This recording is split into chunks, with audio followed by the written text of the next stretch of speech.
What's the biggest mistake that you're glad you made? What's the biggest mistake that I'm glad I made? That you might have thought it was a mistake and maybe it wasn't. And this is gonna sound so crazy. I don't know. The biggest mistake that I'm glad that I made.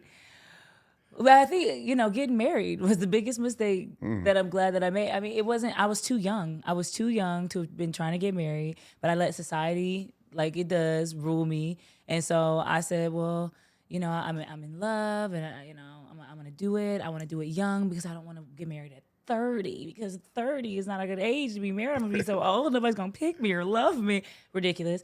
And yeah, I'm glad that I made that mistake, though. I say that because it did teach me a lot about myself. I got my son out of the marriage, and so yeah, that's the one mistake that I'm glad that I made. How do you deal with people judging you as a public figure? I don't deal with it at all.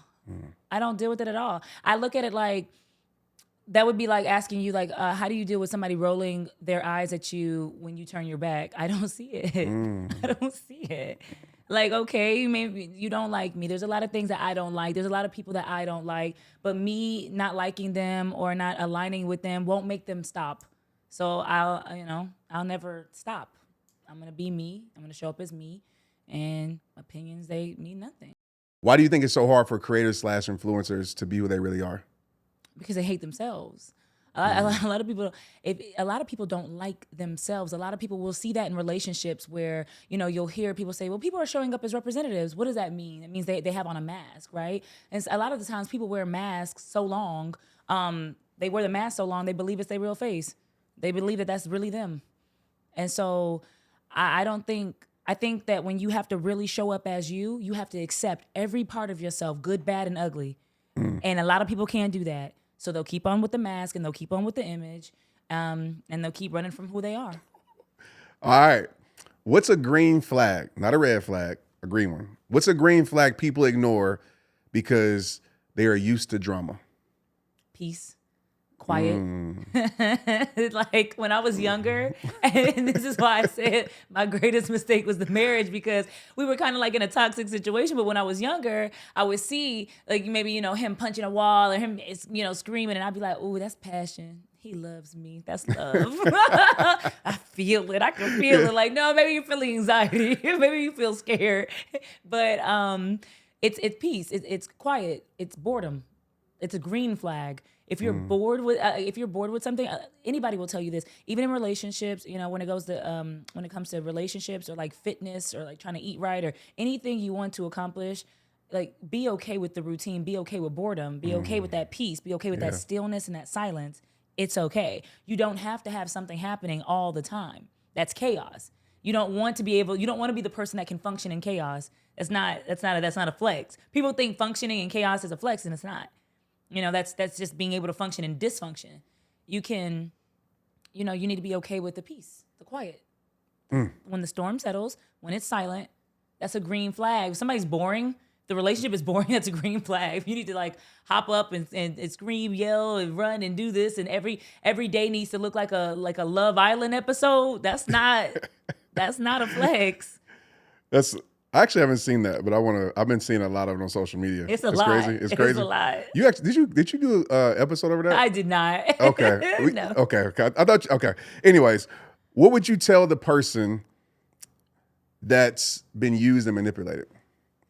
So if you were looking at that camera and somebody is, getting in a situation where they're being used or maybe even manipulated, what would you tell that person? I think I would tell that person that, number one, they're not alone. It's happened to the best of us. The strongest people, a lot of us want to connect. And so when you connect, you let your guard down. And sometimes when we let our guards down with people, they show us exactly why we should have never done it, which is why a lot of people hold this wall up, right?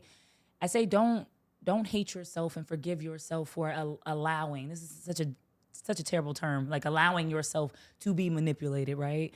But don't carry that. You know what I'm saying? People, how they treat you, how they do you is a direct reflection of how they feel inside. And so what happens is when we're used, when we're played, when we're manipulated, we hold that in and we internalize it, right? What could I have done better? If I had just looked better, if I had just done better, if I had made more money, none of that would have mattered because that's that person's character, That person showed you who they were, and that's okay. We take that lesson, we learn from it, and then we practice discernment, right? And we know now how to move. Now you know what a snake looks like, so it won't bite you again. Don't get bitten by the same snake again, but don't blame yourself either. I want you to finish this line. Don't call yourself healed if you still. Don't call yourself healed if you still are carrying what broke you. Or if you're still carrying that trauma. A lot of us have isolated and we start to say things like, I just don't like people, but really you're afraid of them because you know that when you did open yourself up, you got hurt. So we isolate. A lot of us want to keep the peace, so we don't say what's on our mind and we don't express ourselves or fight for ourselves. We just want to keep the peace, right? And just and it feels like we healed the situation at the time. It feels like we put the Band-Aid on, but that's what it is. We just put the Band-Aid on. We didn't actually go deep and heal. And healing is ugly.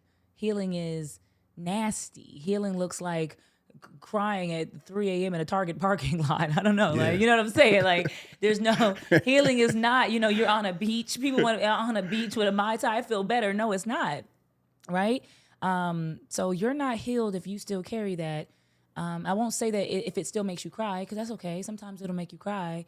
But if you still carry the traumatic situation or the trauma in you and you could feel it and you're not doing what you need to do to let that go, you're not healed. Don't call yourself healed.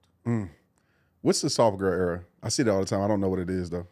I hate that. You know why? I think maybe it's just my algorithm. From what I know, okay, I'll tell you what the internet says, and I'll tell you what I believe that it is. So what I've seen a lot is soft girl era is a man's gonna come, they're gonna save you, you're gonna be soft and you're gonna be feminine. He's gonna pay all your bills because you're pretty and you smell good, and you're soft and you're whatever. You're soft spoken, and he likes that.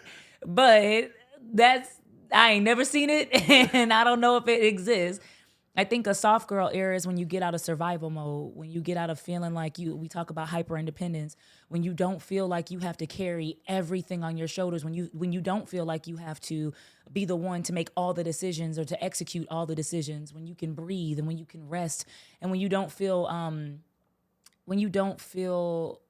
uneasy about doing those things, right? When you don't feel guilty about giving yourself that rest or doing something for yourself.